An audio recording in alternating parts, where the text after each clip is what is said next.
Mother Teresa foundation of ഇന്ത്യയുടെ കീഴിൽ പ്രവർത്തിക്കുന്ന മാതാ കോളേജ് ഓഫ് മെഡിക്കൽ ടെക്നോളജിയിലെ വിദ്യാർത്ഥികളും മാനേജ്മെന്റും ചേർന്ന് ഈ വനിതാ ദിനത്തിൽ ഭക്ഷ്യക്കിറ്റ് വിതരണവും മെഡിക്കോ ഫെസ്റ്റ് 2024 ഉദ്ഘാടനവും ആഘോഷിച്ചു. വനിതാ കമ്മീഷൻ മുൻ law officer advocate P Girija വനിതാ ദിന സന്ദേശം നൽകി.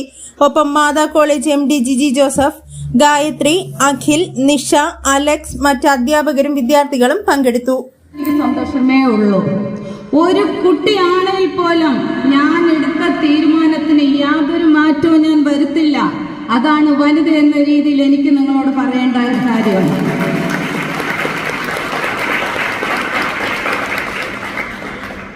ഏറ്റവും നല്ല ഒരു ഫീൽഡാണ് നിങ്ങൾക്ക് കിട്ടിയേക്കുന്ന ഈ field, paramedical education, medical field. അത് ഒരു പാരയായിട്ടല്ല മാറേണ്ടത്, മറിച്ച് ആതുര സേവന രംഗത്ത് ഒരു നല്ല രീതിയിലുള്ള വനിതകളാകാൻ വേണ്ടിയിട്ടുള്ള ഒരു പ്രോത്സാഹനം കൂടെയാണ് മാതാ കോളേജ് നിങ്ങൾക്ക് തരുന്നത്.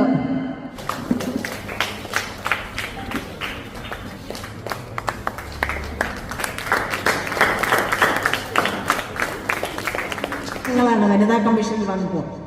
അതുപോലെ തന്നെ ബസ്സിൽ കയറുമ്പോൾ സ്ത്രീകൾക്ക് മാത്രമെന്ന് എഴുതിയിരിക്കുന്നു. എന്തേ പുരുഷന്മാർക്ക് മാത്രമെന്ന് എഴുതി കാണുന്നില്ല?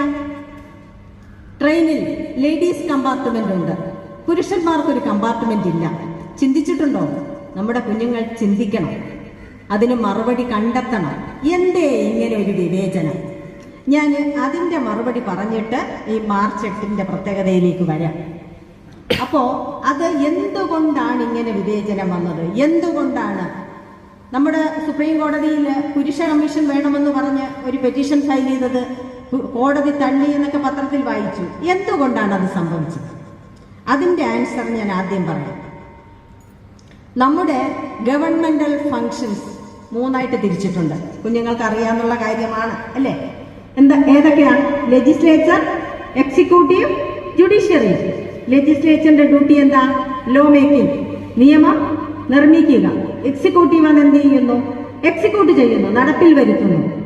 ജുഡീഷ്യറിയോ അത് ഇന്റർപ്രിറ്റ് ചെയ്യുന്നു. അപ്പോ ഈ ഗവൺമെന്റിന്റെ ഈ 3 വിഭാഗത്തിൽ ആർക്കാണ് അധികാരം കൂടുതലെന്ന് ചോദിച്ചാൽ എന്തായിരിക്കും നമ്മുടെ ആൻസർ? പറഞ്ഞോളൂ, തെറ്റിയാൽ കുഴപ്പമൊന്നുമില്ല. ലെജിസ്ലേച്ചറിനാണോ? നിയമം നിർമ്മിക്കുന്ന ലെജിസ്ലേച്ചറിനാണോ? അതോ അത് നടപ്പിൽ വരുത്തുന്ന എക്സിക്യൂട്ടീവിനാണോ? അതോ ജുഡീഷ്യറിക്കാണോ, കോടതികൾക്കാണോ അധികാരം കൂടുതലെന്ന് ചോദിച്ചാൽ എന്തായിരിക്കും നമ്മുടെ ആൻസർ? ജുഡീഷ്യറി. കാരണം തൂക്കിക്കൊല്ലാൻ വേറെ ആർക്കും അധികാരമില്ല അല്ലേ? ഒരാളിനെ തൂക്കിക്കൊല്ലാൻ വേറൊരാളിന് അധികാരമുള്ളത് ആകെ ജുഡീഷ്യറി.